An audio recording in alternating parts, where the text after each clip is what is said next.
Assalamualaikum dan salam sejahtera untuk kita semua. Perkenalkan, nama saya Yumnai Jupri Mangopo dengan NIM D1A1200065 dari kelas B. Pada kesempatan ini saya akan menjelaskan tentang konservasi tanah dengan menggunakan metode vegetatif. Yang menjadi tempat pengamatan saya mengenai metode vegetatif konservasi tanah dan air ini adalah bertempat di Kebun Raya Kondari, Nanga-Nanga, Kecamatan Puasia. Sebelum saya lebih jauh menjelaskan mengenai metode vegetatif dalam konservasi tanah dan air, terlebih dahulu perlu kita ketahui apa yang dimaksud dengan konservasi tanah dan air. Konservasi adalah upaya atau tindakan pencegahan atau pengendalian dan pemulihan atau penyelamatan sumber daya alam yang pengelolaannya berdasarkan prinsip kelestarian. Sehingga konservasi tanah dan air adalah usaha-usaha untuk menjaga dan meningkatkan produktivitas tanah, kualitas dan kuantitas air. Selanjutnya yaitu metode vegetatif dalam konservasi tanah dan air.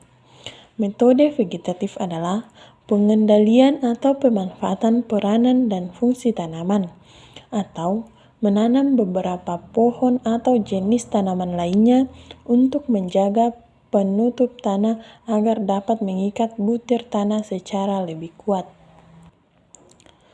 Adapun tujuan dari metode vegetatif ini adalah salah satunya untuk melindungi terhadap daya perusak aliran permukaan tanah dan memperbaiki kapasitas infiltrasi tanah dan penahanan air. Contoh dari metode vegetatif ini yaitu yang pertama, penanaman tanaman penutup tanah atau cover crop. Tanaman penutup tanah adalah tumbuhan atau tanaman yang khusus ditanam untuk melindungi tanah dari ancaman kerusakan oleh erosi dan untuk memperbaiki sifat kimia dan fisik tanah. Tanaman penutup tanah berperan untuk menahan atau mengurangi daya perusak butir-butir hujan yang jatuh dan aliran air di atas permukaan tanah, serta melakukan transpirasi yaitu mengurangi kandungan air tanah. Contoh yang kedua yaitu penanaman dalam strip atau strip cropping. Merupakan suatu cara bercocok tanam dengan satu atau beberapa tanaman di mana masing-masing jenis tanaman ditanam dalam strip-strip yang berselang-seling pada sebidang tanah dan disusun berdasarkan garis kontur.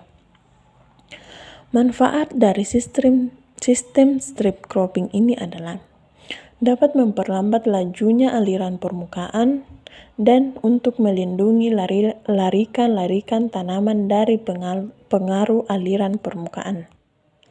Contoh metode vegetatif yang selanjutnya itu pemakaian mulsa. Metode ini saya lihat diterapkan di lahan 1 Fakultas Pertanian Universitas Haluleo. Pemakaian mulsa adalah menutupi permukaan tanah dengan serasa atau sisa-sisa tanaman yang berkemampuan mencegah erosi karena melindungi tanah dari daya timpa butir-butir hujan dan daya kikis aliran air di permukaan. Pemakaian mulsa ini berperan untuk melindungi agregat tanah, meningkatkan agregasi dan porositas tanah, serta memelihara suhu dan kelembapan tanah. Demikianlah video konservasi tanah dan air yang dapat saya sampaikan. Lebih dan kurangnya mohon dimaafkan. Sekian dan terima kasih.